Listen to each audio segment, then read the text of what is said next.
Film का नाम है आबाद रहे अंगना, जिसमें माँ का कैरेक्टर है मेरा। 70+ कैरेक्टर मैंने निभाया है। और जो हमारे डायरेक्टर सर है mister Mithilesh Avinash ji, he is a very good person. मैं जितनी उनकी तारीफ़ करूँ कम है। और उन्होंने मेरे अभिनय को बहुत सराहा। और सबसे ये मेरी दूसरी फिल्म है। इससे पहले 1 मंथ पहले मैंने जो है निरहुआ जी की एक फ़िल्म किया है, जिनकी माँ का कैरेक्टर था। बचपन में उनका 2 जन्मों की कहानी थी। वो शाहबाज खान है, उनकी पत्नी का कैरेक्टर था मेरा। और उन जो है एजाज़ खान थे, उनकी मैं भाभी थी जो है। वो मेरी पहली फ़िल्म थी, ये दूसरी फ़िल्म है। और मेरी आगे नेक्स्ट मूवी जो है मेरी वो 23 से जो है वो शूट हो रही है, दूल्हा बिकता है, जिसके एज ए प्रोड्यूसर मैं पहली बार हूँ। और अक्षय जी को मैंने उनकी बहुत सारी फिल्में देखी। हिंदी फिल्म मैंने उनकी एक देखी धमा चौकड़ी, जिसमें मुझे उनका अभिनय बहुत अच्छा लगा। और यहाँ सेट पर उनसे मेरी मुलाकात हुई, तो मेरे मन में था, ख्याल था, मतलब एक्टिंग और ये सब मुझे बहुत पसंद था। तो मैंने उनकी फ़िल्म को प्रोड्यूस करने का एक डिसीजन लिया। और अब मुझे लगता है शायद वो मेरा डिसीजन बहुत सही था। पहले तो जब मेकअप के बाद जब शीशे में अपना फेस देखती थी तो मुझे बहुत ख़राब सा लगता था। लेकिन मैंने कहा कि एक आर्टिस्ट है, वो कोई भी किरदार निभा सकता है। और यदि और जो नेचुरल में जो मैं हूँ उस किरदार को निभाना, तो मुझे लगा कि थोड़ा सा सहज ही है। लेकिन जो नहीं हूँ उस किरदार को निभाना हमारे लिए एक चैलेंजिंग रोल था वो मेरे लिए जो है। और वहाँ के जो लोग शूट देख रहे थे, गांव के लोग थे, उन्होंने भी बहुत सराहा और मुझे भी बहुत अच्छा लगा एज ए मदर काम करते हुए। जी, ये जैसे नाम से ही साबित हो रहा है कि एकदम पारिवारिक, शुद्ध पारिवारिक फिल्म है आबाद रहे अंगना। मिथिलेश अविनाश जी के साथ मैंने कई फिल्में कर रखी हैं, लगा देव जान के बाजी, डेंजर और भी। तो अभी तो आप जानते हैं कि लॉकडाउन का टाइम था, सब लोग अपने अपने घरों में बैठे हुए थे। तो सर का एक दिन अचानक फ़ोन आया कि अक्षय अब तो लॉकडाउन समाप्ति पे है और एक फिल्म की लेके मैं आ रहा हूँ, आबाद रहे अंगना, तो आप कहाँ हो? तो मैं बोला कानपुर में हूँ सर। तो बोले कि आप आइए, मैंने आपके लिए एक अच्छा कैरेक्टर निकाला है उसमें। तो मैं बोला ठीक है सर, आपसे मिले हुए भी 6-8 महीने हो गए और फिल्म भी कर लेते हैं। तो फिर उनके कहे अनुसार जो टाइमिंग दिए थे उस पर हम आ गए। और फिल्म में किरदार हमारा जो हीरोइन है उसके भाई का कैरेक्टर है, बहुत ही महत्वपूर्ण कैरेक्टर है। और अच्छा, सर ने ज़्यादा डिटेल नहीं बताया क्योंकि हम मिथिलेश जी से पूछते भी नहीं हैं। ये जानते हैं कि वो जो भी देंगे, हमारा जो अब तक का जो यात्रा है कलाकार का, उस हिसाब से देंगे। तो बहुत ही बेहतरीन फिल्म है। शूटिंग तो लगभग समाप्ति पे है। उसी सेट पे मधु जी मिली, मधु अवस्थी, और फिर उन्होंने नेक्स्ट मूवी बनाने का प्लान लेकर रखा था इन्होंने। तो उसमें 2 हीरो की कहानी है। तो उन्होंने बोला कि एक हीरो जो बड़ा भाई है वो कैरेक्टर के लिए मैं आपको साइन करना चाहती हूँ और वो मूवी आप करिए जो है। तो नेक्स्ट मूवी हम वो करने जा रहे हैं, दूल्हा बिकता है। फिल्म के हीरो सूर्या शर्मा का नाम तो मैं सुना था लेकिन मिला पहली बार जो है। और हीरोइन भी का भी नाम हमने सुना था, पहले भी काम किए हैं। मतलब इंडस्ट्री में है, हम लोग तो न्यूज़पेपर के जरिए ये सब के कि ये लोग काम कर रहे हैं, अच्छा काम कर रहे हैं। लेकिन आकर के यहाँ देखा तो एक तो सूर्या शर्मा इतना कोऑपरेटिव लगा, मतलब बहुत ही नेचर का, कहीं भी उसको ये नहीं लगा उसको देख के कि स्टारडम वाली कोई बात जो है, डाउन टू अर्थ लगे। और हीरोइन भी उसी तरह से शालू सिंह जो है वो भी काफ़ी अच्छी लगी। और कहानी जो है वो तो पारिवारिक है ही है। मतलब हम लोग जो अपनी अपनी चाहत होती है, हम लोग का ये था कि ऐसी फिल्मों में काम करें जिसको हमारी माँ बहन सब लोग, क्योंकि टीवी पे आती हैं तो अच्छे से देखें। तो वो फिल्म हमें लगी इसमें जो है। और मेरा रोल जो हीरोइन के ये जो सालू है उसके भाई का कैरेक्टर है, बहुत चैलेंजिंग तो नहीं कहा जाएगा, लेकिन एक फैमिली ड्रामा में जो एक कैरेक्टर होता है वो सर ने दिया और करने में काफ़ी मज़ा आया। मुझे लगता है कि जब ये फिल्म रिलीज़ होगी और जब इसे लोग देखेंगे, चाहे सैटेलाइट के जरिए या थिएटर में जाती है, तो हर एक बंदे को ये लगेगा कि ये कहानी मेरे जो है कहीं ना कहीं जो है मेरे जीवन से या मेरी फैमिली से कहीं ना कहीं ये कहानी जुड़ी हुई है। क्योंकि जो आजकल के समय में जो हर परिवार में जो घटित होता है वही है कि जो एक भाई इतना स्ट्रगल करता है कि अपने छोटे भाई को इतना प्यार करते हैं भाई भाभी कि वो अपने बच्चों को भी नहीं, वो बच्चे भी अपने नहीं पैदा करते कि मेरा भाई का जो है प्यार मुझसे न बट जाए। तो वो और उसके बाद जो बहू आती है और बहू आके मतलब वो बंटवारा चाहती है और वो बंटवारे पे जो इसमें सॉन्ग लिखे गए हैं कि बिल्कुल एकदम दिल पे एकदम उतर जाते हैं। अपने से तो मैंने कोशिश की है कि मैं बेहतर से बेहतर मैं दे पाऊँ। अब ये तो दर्शकों का डिसीजन होगा कि वो मुझे कितना पसंद करते हैं। मैं थिएटर से हूँ फर्स्ट टाइम और मुझे लगता है कि एक्टिंग की शुरुआत थिएटर से ही होती है जो है। मैं एक थिएटर आकांक्षा आर्ट्स फाउंडेशन ग्रुप में मैं एक उपाध्यक्षा के पद पर काम कर रही हूँ, कानपुर में जो है उसे संभालती हूँ। और बच्चों को निःशुल्क जो बच्चे होते हैं जिनको एक्टिंग का शौक़ है वो बच्चे हमारे यहाँ थिएटर हम चलाते हैं, प्ले सीखते हैं, एक्टिंग सीखते हैं। और उनको ही मतलब मेरा ये है कि यदि मैं फ़िल्म बनाऊँगी कभी फ्यूचर में तो उन बच्चों को वो स्टेज दूँगी, जो है प्लेटफॉर्म दूँगी जिसमें वो अपने अभिनय को जो है दर्शकों तक अपने अभिनय को पहुँचा सके। थिएटर मैं काफ़ी साल से कर रही हूँ, फिल्म तो ये मेरी दूसरी थी, अब तीसरी करने जा रही हूँ एज ए प्रोड्यूसर भी और एज ए एक्टर भी।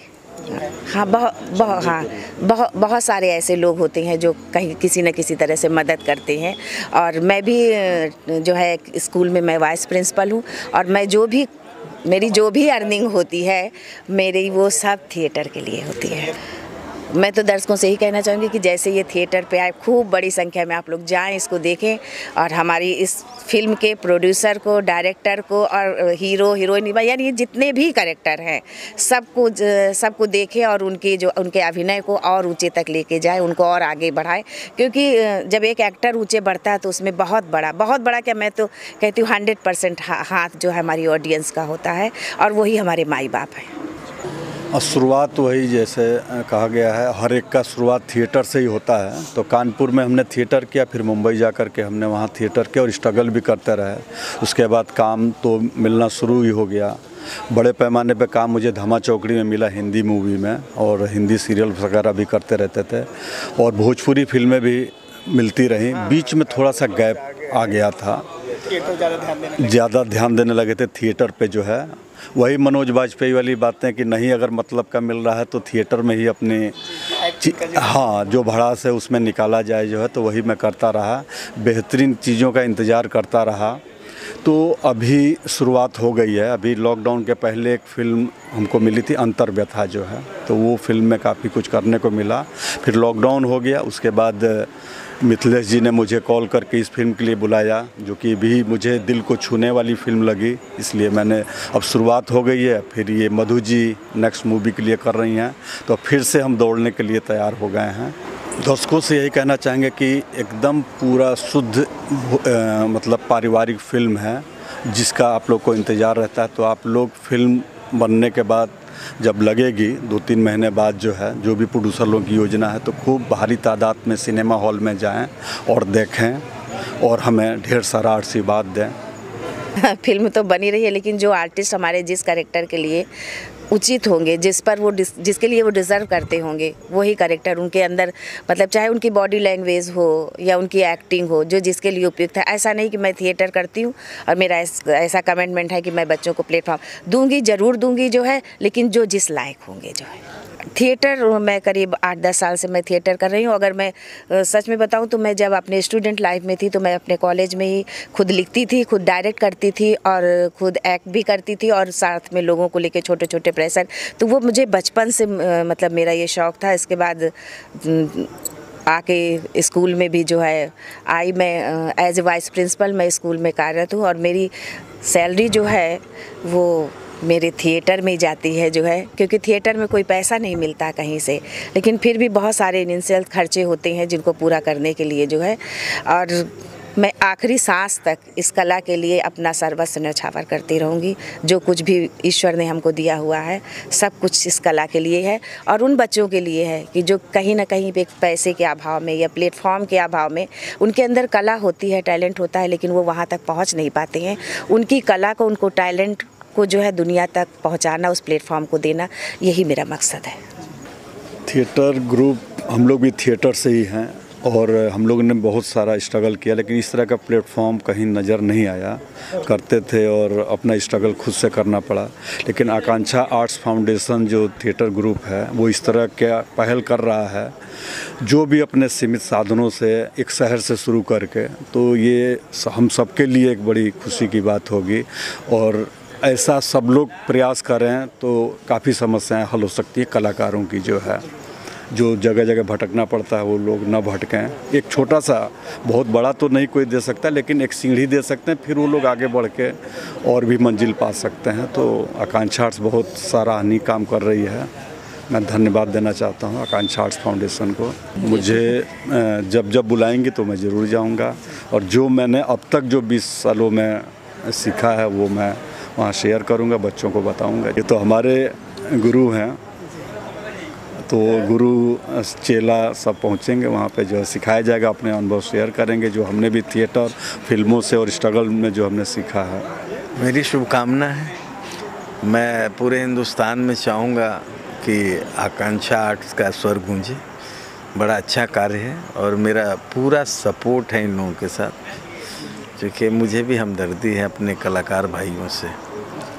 मैं भी बड़ा संघर्ष करके इस मुकाम पे पहुँचा हूँ, और आज अच्छा लगता है जब 4 लोग कहते हैं कि अच्छे हैं, अच्छे कलाकार हैं, अच्छे टेक्नीशियन हैं, तो अच्छा लगता है। तो खुशी बांटने से बढ़ती है, सुगंध फैलाने से फैलती है।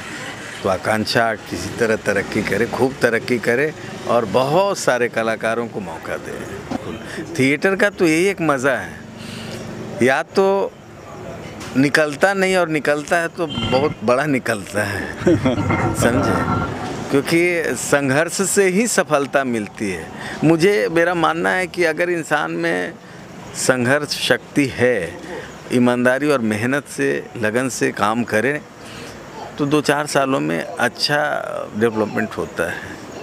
और एक बार मुकद्दर से मंच मिल गया तो फिर तो कोई बात ही नहीं। जैसे थिएटर से बहुत सारे एक्टर, मनोज बाजपेयी, नवाजुद्दीन सिद्दीकी, इस तरह के बहुत सारे गरीब कैरेक्टर निकल के आए हैं, जो कल तक परेशान थे आज आलीशान में रह रहे हैं। भोजपुरी तो हमार मातृभाषा बाबा, एकरा बारे में कहल जा कि मतलब दिली इच्छा, और दिली इच्छा ही बाकी हमार माई हमेशा की हिंदी में करते हो, भोजपुरी भी करा ज़्यादा से ज़्यादा। तो भोजपुरी भाषा तो जो प्यार है, अब मातृभाषा से प्यार करना बोलेंगे तो उसके आगे तो शब्द ही नहीं है। ये बोलने में मैम को गर्व हो कि आकांक्षा आर्ट्स के मेरे बच्चे जो है निकल के और काफ़ी नाम कमा रहे हैं। बहुत बढ़िया भाषा बाबे, और ये बहुत प्यार बाबे ये भाषा से, और ये काम करे मिठास बाबे बस। और ये काम कैला के बाद हमार माँ, जो हमार माँ बड़ी और हमार बहन बड़ी, वो बहुत खुश हुई हैं।